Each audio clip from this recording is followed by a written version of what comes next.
I think the movies I make are about emotions, about personal reactions, about what happens on the set. It's kind of a humanistic perspective, I think. It's more centered on the individual standing in front of the camera than it's a preconceived visual experience, you know?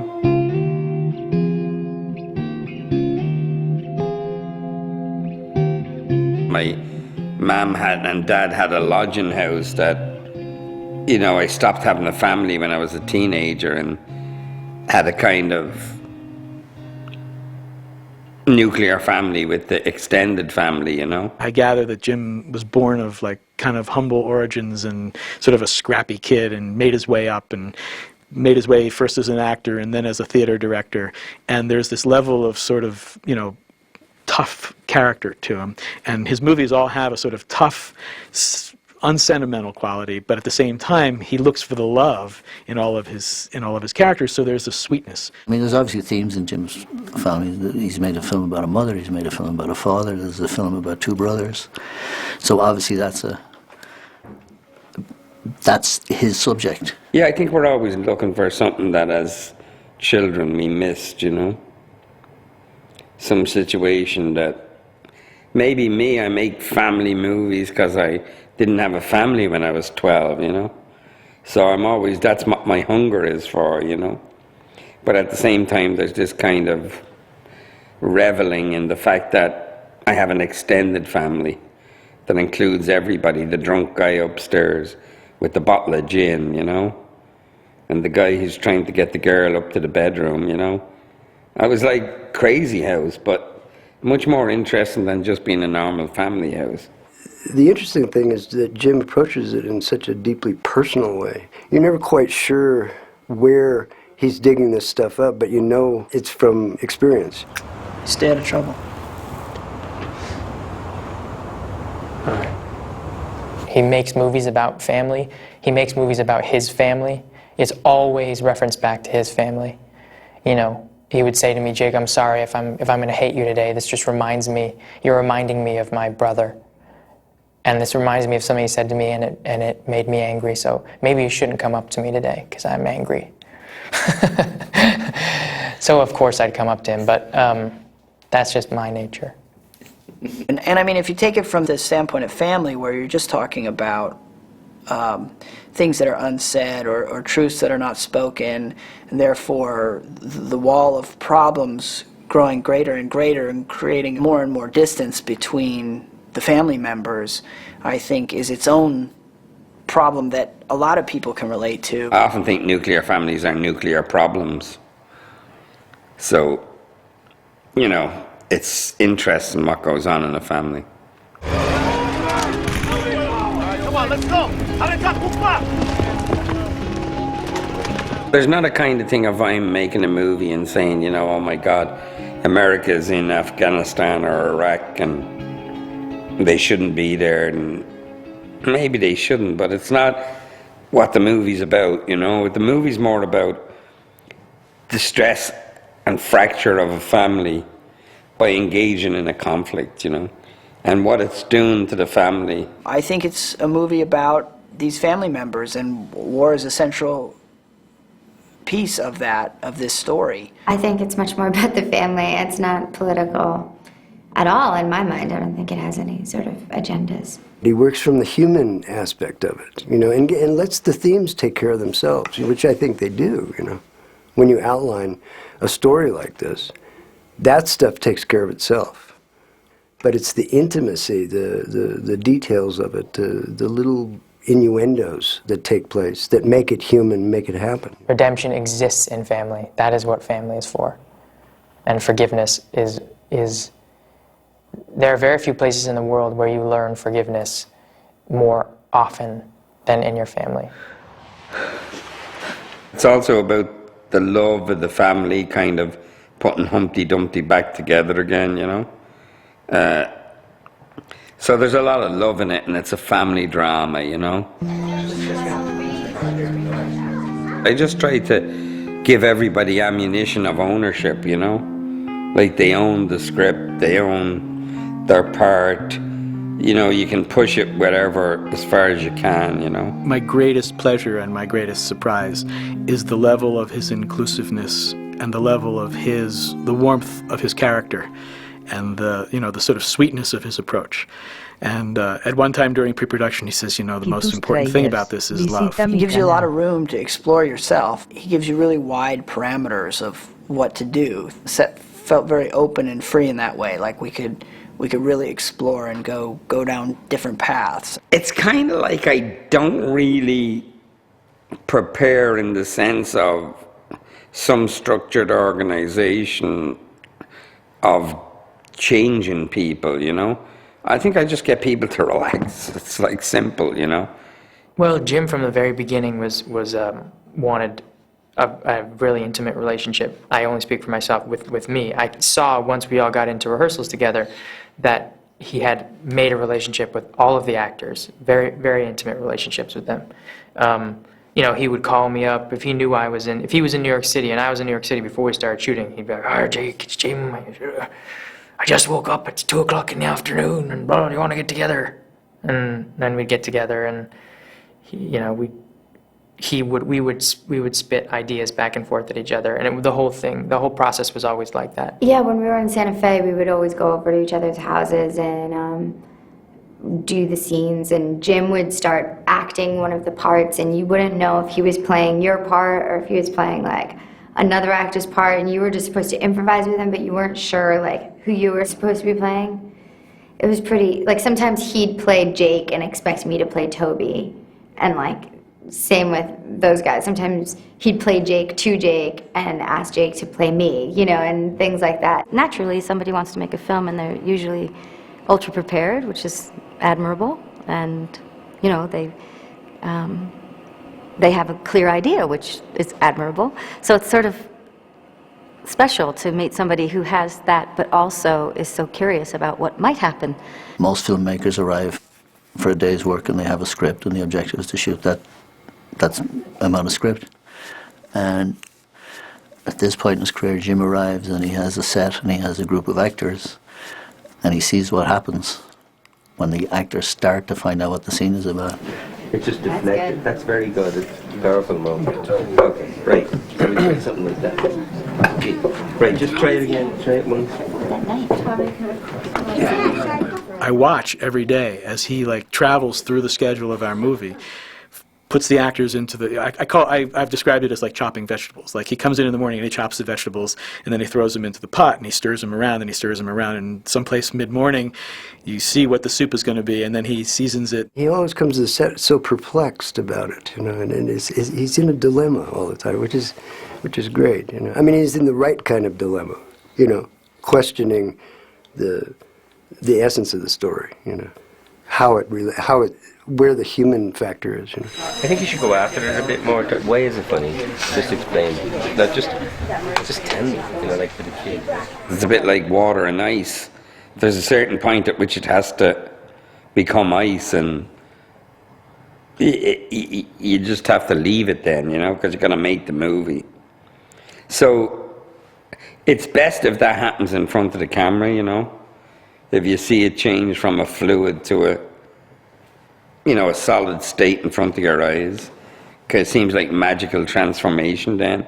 But that's a very hard thing to achieve. It's very exciting to watch. It can be risky because you're not sure where the film is going, and films being shot out of sequence, you have to have the entire movie in your head at all times while you're vamping on the original script.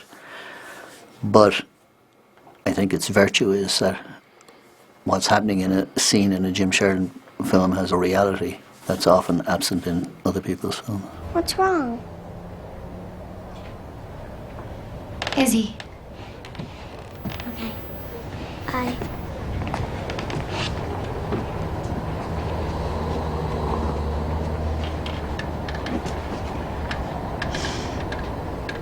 So I'm like, whatever happens is going to happen in front of the camera.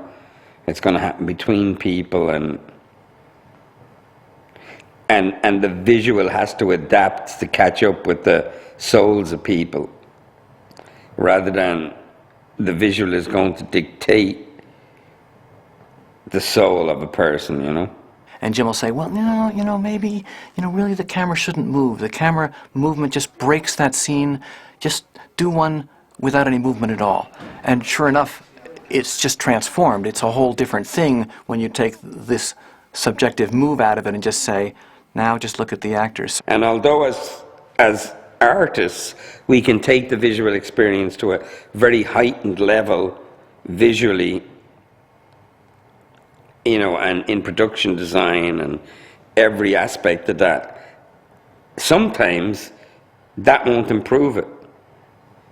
Because sometimes it's not about what's visually presented, but what's presented from emotions or the soul. But what's wonderful is he finds that gem, that the heart of every scene in every scene. I mean, there's none that go by where you don't find it.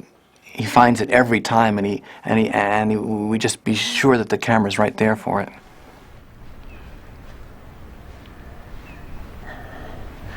Can I get up, Mom?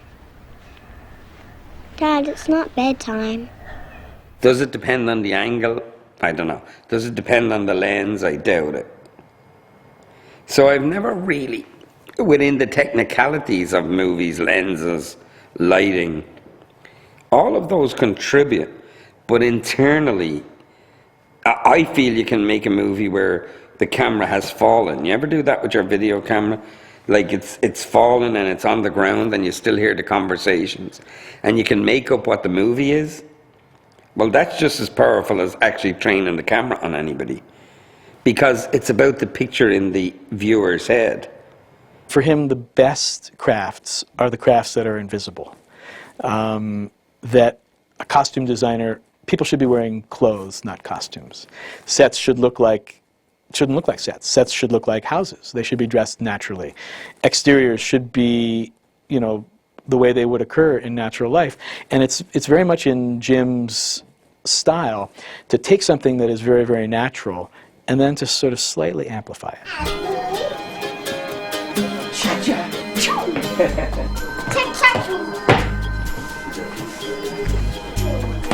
So, I kind of do like making movies with children because I don't know why.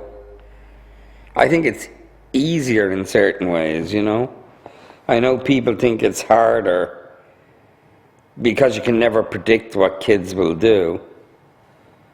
But I kind of like that because it's like lightning in a bottle, Well, it's a Jim Sheridan movie, so naturally the movie is really about those two kids. And I believe that if Jim had the opportunity to cut us out and have people still see the movie, he may have basically made the movie about those two girls. Jim Sheridan he's very cool. He brings out my character, and then he messes around, and then he goes straight back to directing. And he gets me to think about my character, to help me know, okay, my dad's in war. I get a good relationship with Jake Gyllenhaal. It's been a great experience with him. He is really good with children, and it's a difficult thing. I mean, you see so many child actor performances in so many movies that are just dull and wooden, or go into the very Hollywood cutesy thing, and he manages to stay away from both of those extremes. The children in his movies seem real, they seem like real kids. Jim directs children as if they were adults. He gives them incredibly complex directions, and they respond. They respond to how they're being approached. He makes you just want to think and have fun and everything. Ephemeral is the perfect word for a Jim Sheridan set, because it was literally like there is never anything that stays solid within a day's work. And if some poor PA walks up and he doesn't know how he feels about a scene, Jim will pull the PA and ask them what they think in front of everybody and get their opinion, and then we'll shoot for that day according to what that person thought. I think ultimately everyone feels like a family in the end. You got 400 people all working on something, waiting for something to happen. And it's almost like you're better off going, like, forget all that, let's just relax and make it more human, make it simpler. And bring out the emotion, bring the inner life of the people out, as opposed to sticking a camera in front of their face and say, perform. I'm not really that interested in performance, even though people think I'm really good with the actors. in a certain regard, performance is a lie, you know what I mean?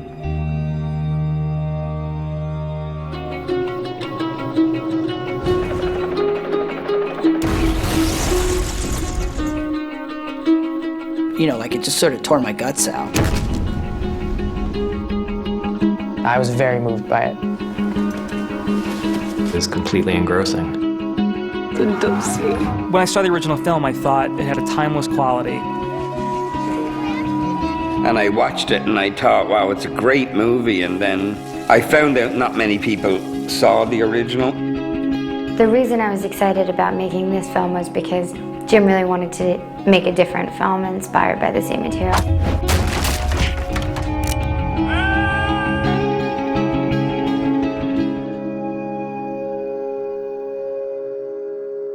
I had seen the film, the original film, the Danish film, at Sundance, directed by this Danish director, Susanne Bier. I had really fallen for it. When I saw the original film, I thought it was a great exploration of two things. You know, on one hand, what are the things that builds a man up in his life? And then on the other hand, what are the things that break a man down? Two of the producers on it, Mike DeLuca and Zach Schiff-Abrams, sent me a DVD. And they said, would you take a look at it? We're interested in remaking the movie. And I remember the Brothers DVD, the Susanne Bier movie, sitting on my kitchen counter for far too long. It was actually getting to the point of slight rudeness. And so I watched it with my wife, and I remember thinking, you know, we'll watch the first 15 minutes, and then we'll probably go on to something else, because I don't think this is something that I'm going to be that interested in. And we found ourselves completely captivated by it. Hvad? Med sangen? Jeg kan sagtens tilgive dig, hvis jeg har det. Det er bare gerne vide. Fanden, jeg troede, jeg var død, ikke? And at the end, I remember looking at my wife and thinking and saying, you know, God, this would actually be a wonderful remake. What I took from that movie was just the storyline, how it was woven was brilliant.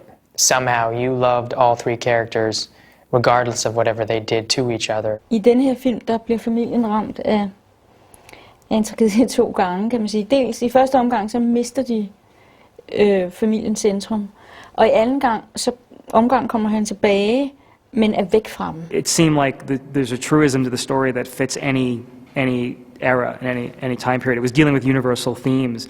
I just immediately saw that this film should have been made for an American audience. You know, in the vein of like Best Years of Our Lives and Coming Home. It made perfect sense to move it to America because and Susanne Bier and Anders Jensen did such a great job with the original story, but the truth is there are many more stories about Americans fighting in Afghanistan than there are Danish soldiers in Afghanistan. There aren't that many Danes there. There are thousands upon thousands of Americans there, and that's what the story is about a soldier going off to fight in Afghanistan, leaving his wife and his 2 young daughters behind, and his younger brother's just gotten out of prison. And there's nothing at all about that basic setup that would keep it from working in America. Of course, the original movie is a beautiful, beautiful movie that has so much development and so much depth. And in terms of story sense, there's something that we call the bones of the movie. And it has such a dynamic plot, like a beautiful structure and great characters that are developed and very good conflicts that just keep being played out. And it has given a really, really great set of bones to like lay another movie on top of it. Kan du ikke bare blive ved med at være død? Natalia! Men så hvorfor skal det gå ud over mig? Du er bare sur over, at mor hellere vil ligge og bolle med Jannik end med dig, ikke? Hvad er det, du siger? Ja, dig og Jannik ligger jo hele tiden og boller. Men nu stopper du. Structurally, I felt that the original movie worked so well, I didn't want to mess with it that much. And I remember from the first time that Mike and Zach and I went in to pitch this movie, we said that. You know, we said we love this original. We're not talking about doing something dramatically different to it. We'd like to retain the essential structure and just try to, make it work for America. You know, at this point, we needed to attach a director if we were going to get this movie going. We had the script. David had written a great script, and we started sending it out. And one of the first people that we sent it out to was Jim. It's the first time I've ever remade a movie, and I totally respect Susanne Bier, you know, and what she did, and you're making the movie, and I thought, wow, that movie's a really good movie, and I found out they wanted to remake it, so I read David Benioff's script, which I thought was very good. Tráilers. And I said, okay, I've never done a remake. Might be a good idea. We were ridiculously lucky to end up where we were. I don't think any of us thought that, you know, we'd end up with the cast that we did. I had known of the story, the original screenplay, or the original movie, and then I read it and I thought it was beautifully done. I was very moved by this very personal family story at the center of this sort of larger historical moment for us. When I first read Brothers, I thought it was a really powerful story. And I read the script and then also watched the original film. You know, I just thought it was very powerful, and I thought that our take on it could highlight an issue, specifically our men and women going over there to serve and coming back and needing attention and care and understanding. I was excited to be a part of something that could highlight that.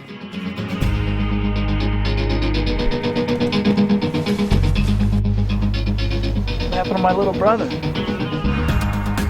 I was the only one on set watching horror movie every day and every scene and wondering if I was destroying it, you know. But the more I made it, the more I kind of understood, I think, where she came from, which was some kind of like illicit love. You know, it's kind of like, okay, there's two brothers in love with the one woman, which is not actually illicit in our normal terms, but somehow it has that charge in her movie. So it's just a different point of view. So really it's coming from her point of view, I think, as a female director, and Jim Sheridan's point of view coming from, you know, his movies really being about family. And mine was more about conflict with two brothers, you know, more male. Not necessarily worse or better, just different, you know. It is about family, and it's about loyalty, and it's about growing up. I had to change the kids a little bit. I had to change some of the stuff with the children. I wanted the little girl to be more in love with Jake, so that when she had her big revelation at the end, it was like, came out of a place that was not gratuitous in a way. That it came out of an emotion place that made sense for me. In the original Brothers and Suzanne Beard's version, it seems like quite a comfortable, and they live in a nice house, not a fancy house or anything, but it seems like a nice middle-class existence. And when Jim was out scouting for towns, he very much wanted it to be, he didn't want it to be your standard suburban John Hughes town. He wanted to look like the kinds of towns that we don't see that often in American movies, but the kinds of towns that, you know, these soldiers actually come from. So I kind of wanted to transplant the story to a different culture, you know? So making the father a Marine was part of that. They've created this whole story for him that I think seems intrinsic to the whole plot. He's a vet himself, a Vietnam vet, and I don't believe that was in the script I read. I think that came out of their discussions. I mean, in the original movie, it's not really a Marine, it's not really an army family, it's more like a UN family. So by making it American, you actually drive up the drama, because it has to be about professional army of occupation rather than UN army of assistance, you know. I want to get a little bit more of a sense of being in the Marine Corps. You know, in the original movie, there's an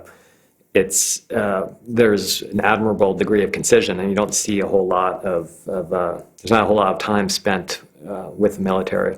And, you know, especially after going down to Camp Pendleton with Toby and hanging out with the Marines and going with them on a live fire exercise, we were both so captivated by what we saw and by the rapport between these young Marines. To live, you must be of use. He is of no use. اقتله. Kill him. أنت رجل شجاع. اقتله الآن. You are a brave man. Kill him. اقتله أو تموتوا معا. Kill him or you both die. Mickey! Mickey! يلا! Mickey! هل تريد أن تعيش؟ Do you want to live?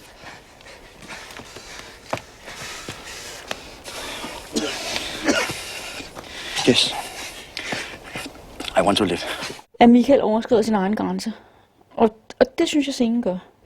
Og det var det, den skulle. Og det var det, man kan sige, hvis man var nervøs for det, så var det for den at sige, hvor hvordan sørger vi for, at det ikke bliver sådan noget ketchup-splat, men tilstrækkeligt voldsomt, til det heller ikke bliver for let for ham. Så det var det.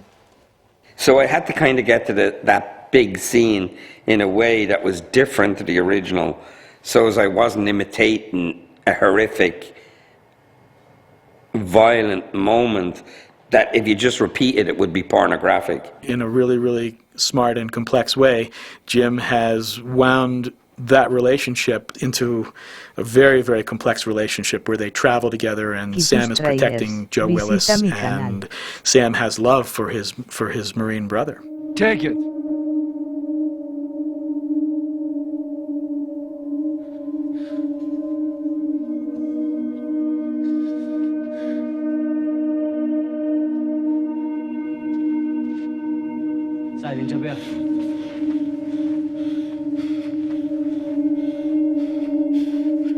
It raises this issue, which is kind of the classic issue of any good storytelling piece, which is, you know, what would you do in that situation? And that's something that we hope will have the same effect with our telling of the story, is that people would come out of the theater or come out after having seen the movie on DVD and have that argument, you know, and say, well, I would never do that, or can understand why, if you're in that position, you would act the way that Tobey Maguire's character acted. My darling Grace, if you're reading this, it means I didn't make it back. Nothing is certain in this life. The only thing I know for sure is that I love you and our girls.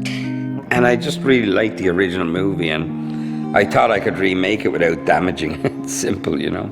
He has taken the original movie and he has put it through his own filters and his own aesthetic judgments and his own story sense, and he's made it into something very different and unique. And he really made his own film. I think they're two very, very different films, even though they have, you know, a similar plot, but they're classic stories that, you know, are always told.